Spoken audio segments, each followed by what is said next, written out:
الحمد للہ رب العالمین والصلاة والسلام علی رسولہ الامین اما بعد فاعوذ باللہ من الشیطان الرجیم بسم اللہ الرحمن الرحیم قال اللہ تعالی فی الکلام المجید فاعلم انہ لا الہ الا اللہ واستغفر لذنبک وللمؤمنین والمؤمنات وقال رسول اللہ صلی اللہ علیہ وسلم من قال لا الہ الا اللہ دخل الجنہ۔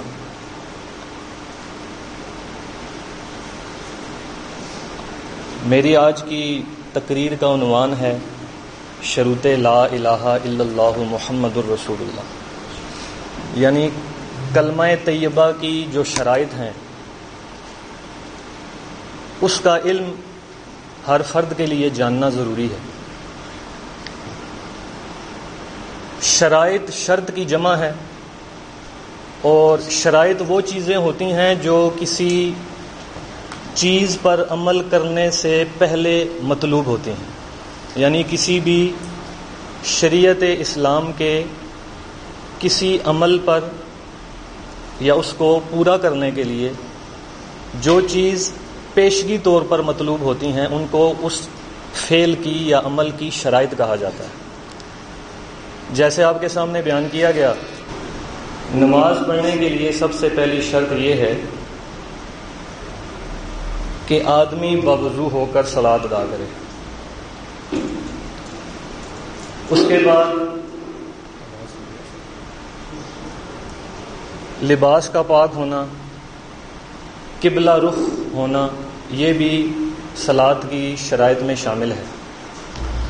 تو اگر آپ کسی عامی سے عامی شخص کے سامنے یا کسی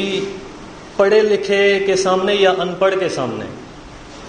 جو کہ دین کی بنیادی ضروریات سے آگاہ ہو یا اس کو ان کا بھی صحیح علم نہ ہو، آپ اس کے سامنے اگر گندے اور نجس کپڑوں میں صلاۃ ادا کریں گے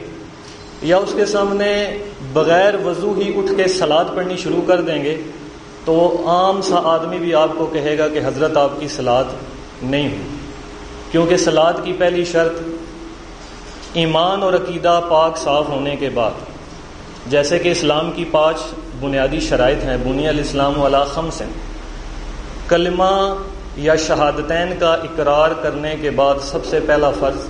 اللہ نے آپ پر نماز کا کیا ہے۔ تو اگر آپ باوضو ہو کر صلاۃ ادا نہیں کریں گے، قبلہ رخ نہیں ہوں گے یا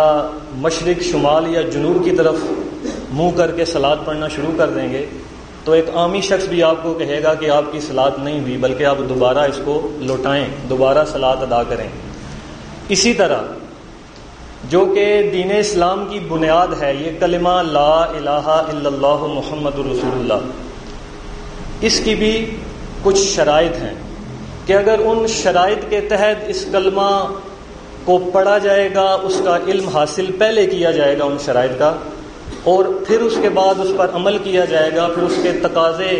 انسان کی زندگی میں وہ ساری زندگی پورا کرتا چلا جائے گا، تو پھر اس کا کلمہ اللہ کے ہاں معتبر ہوگا۔ اور یہ بات آپ یاد رکھیں کہ کلمہ کی شرائط گننا آپ کے لیے آسان ہے، گن سکتے ہیں آپ، 7 ہیں، 8 ہیں، 10 ہیں یا اس سے زیادہ ہیں، وہ گنتی میں آ سکتی ہیں، لیکن اس کلمہ کے جو تقاضے ہیں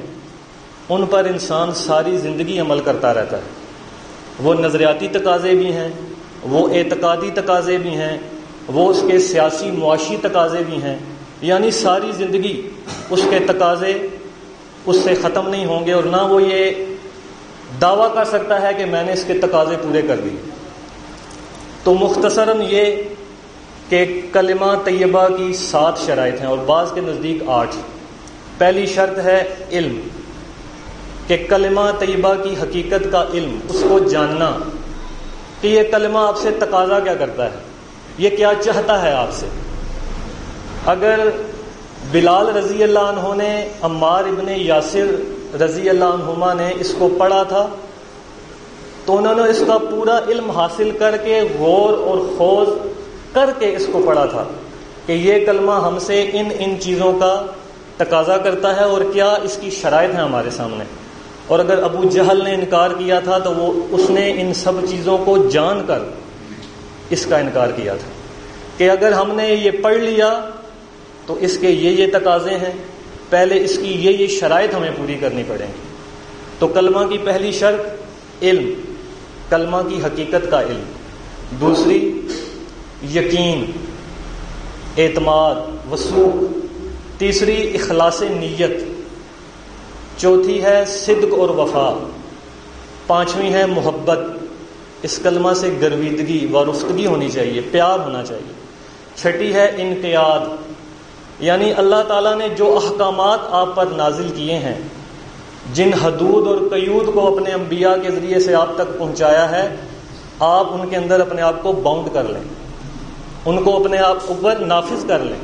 یعنی ظاہری اور عملی طور پر اللہ تعالیٰ کا تابع فرمان ہو جانا، اس کو انقیاد کہا جاتا ہے. اور تسلیم قلبی اور باطنی طور پر اپنے آپ کو اللہ کے سامنے سرنڈر کر دینا، سر اطاعت خم کر دینا یا اپنا سر جھکا دینا، اس کو کہتے ہیں تسلیم. اور آٹھویں شرط جو بیان کی جاتی ہے وہ ہے کفر بالطاغوت، کہ اللہ کے سوا پوجے جانے والی ہر ہستیوں کو آپ نے ان کا انکار کرنا ہے. جیسے وَلَقَدْ بَعَثْنَا فِي كُلِّ أُمَّةٍ رَسُولًا أَنِ اعْبُدُوا اللَّهَ وَاجْتَنِبُوا الطَّاغُوتَ فَمَن يَكْفُرْ بِالطَّاغُوتِ وَيُؤْمِن بِاللَّهِ فَقَدِ اسْتَمْسَكَ بِالْعُرْوَةِ الْوُثْقَىٰ لَا انفِصَامَ لَهَا. یہ کفر بالطاغوت ہے.